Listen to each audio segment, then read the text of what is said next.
Okay, so now we're solving some equations involving different logarithmic and exponential models, and we're going to do a lot more of this in the next section, but for right now we're going to start simple.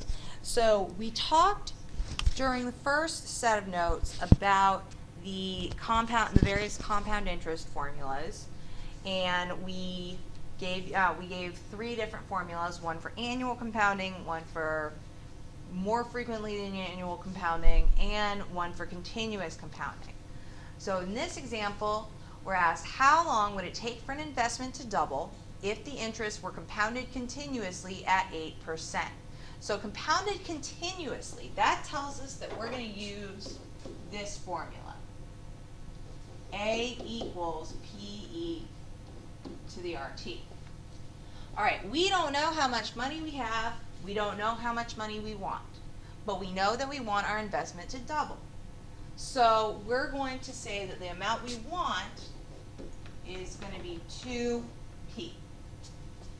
Our rate is going to be 8%, so we're writing that as a decimal, 0.08. And we're going to fill that in and solve for t.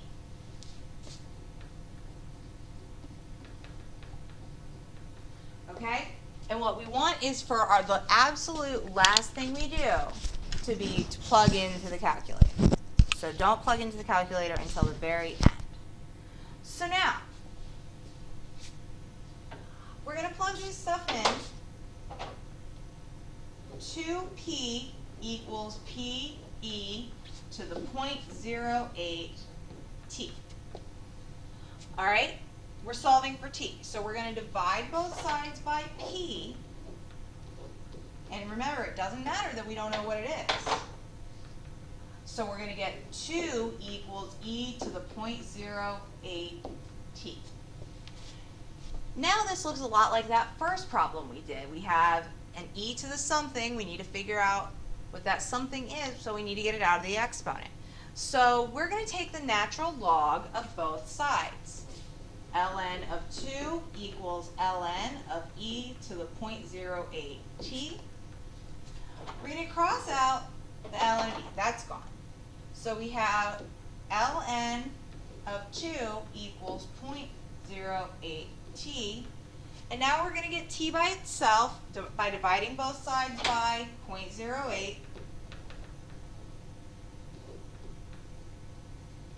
That gives us t equals ln of 2 divided by 0.08, which we need to figure out what that is. So we're going to bring up our calculator. So we're going to type in ln of 2, close your parentheses, divided by 0.08. And that gives us 8.66 years.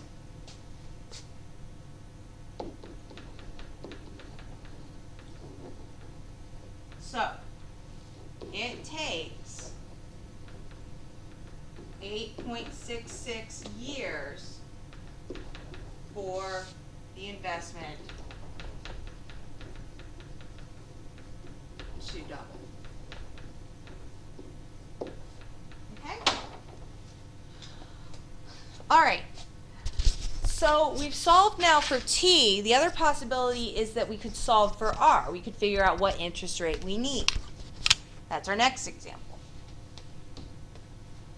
You have $50,000 to invest. You need to have $350,000 in order to retire in 30 years. At what continuously compounded interest rate would you need to invest to reach your goal? So we know that P is 50,000. We know that A is going to have to be 350,000. We know that T is 30. We don't know what R equals. So we're going to plug in to our continuously compounded interest formula. A equals PE to the RT. We're going to get 350,000 equals 50,000 e to the 30 r, because we don't know what r is yet. We have to figure that out. All right, so we are, just like in the last problem, getting the this function by itself, and then taking the log of both sides. So divide both sides by 50,000.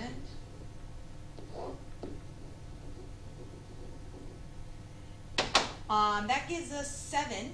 So 7 equals e to the 30r. Now to undo the e, we're going to have to take the natural log of both sides. So we have ln of 7 equals ln of 30 of e to the 30r. This is gone. Ln of 7 equals 30r. Now to get r by itself, just divide by 30. R equals ln of 7 over 30. And we don't know what that is, so we go to our calculator. So we type in ln of 7 closed divided by 30. And that gives us 0.0648. So our interest rate must be 6.49% interest needed. Okay? So that's one of the more common applications of exponential function, or of exponential equations. But there are equations that can be modeled using logs as well. So let's try one of those now. The number y of endangered animal species on a protected wildlife preserve from 1990 to 2004 can be modeled using this function, y equals -117 plus 159 ln of t.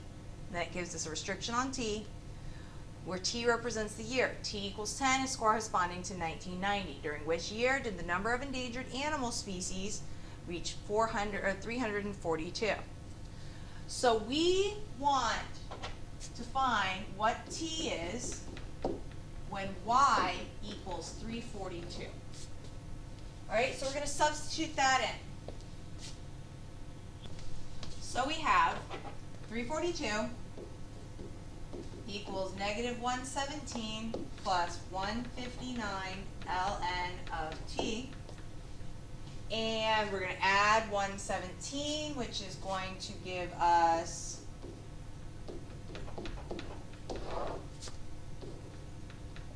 459. So that's equal to 159 ln of t. So now we're going to divide both sides by 159. And we have ln of t equals 459 over 159. And to undo that, we need to exponentiate both sides. Make each side the exponent of e. So that's going to give us t equals e to the 459 over 159. Okay?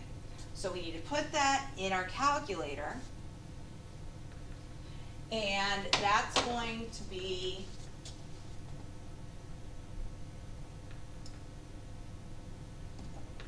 e to the 459 divided by 159. 17.9 years. So they asked us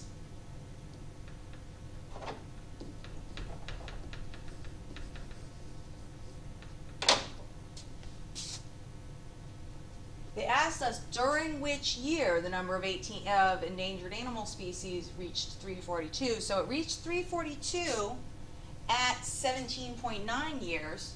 So that's going to be during the 18th year.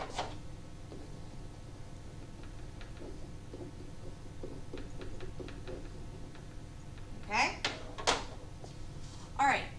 I want to think about, and this was not originally part of the problem, but it's something that's important to think about. What is happening to the number of endangered animal species as time is progressing? Is it going up or is it going down?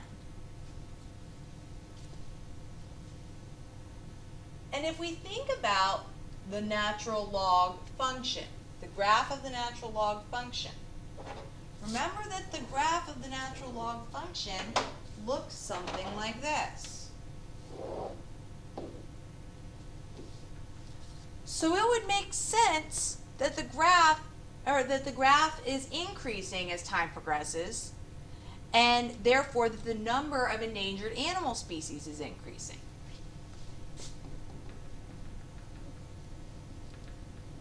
And let's confirm that on our calculator. I'm going to type in my function, -117 plus 159 natural log of x. I'm going to change my window to be 0 to 24 and 0 to 500.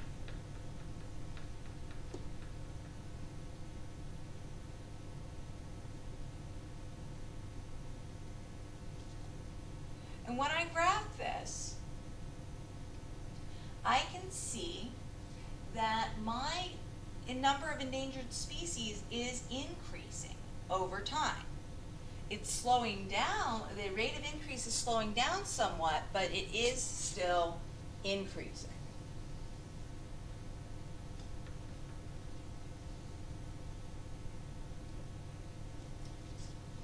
All right, and so that is an example of solving an equation involving a natural log, whereas before we were solving equations involving exponentials.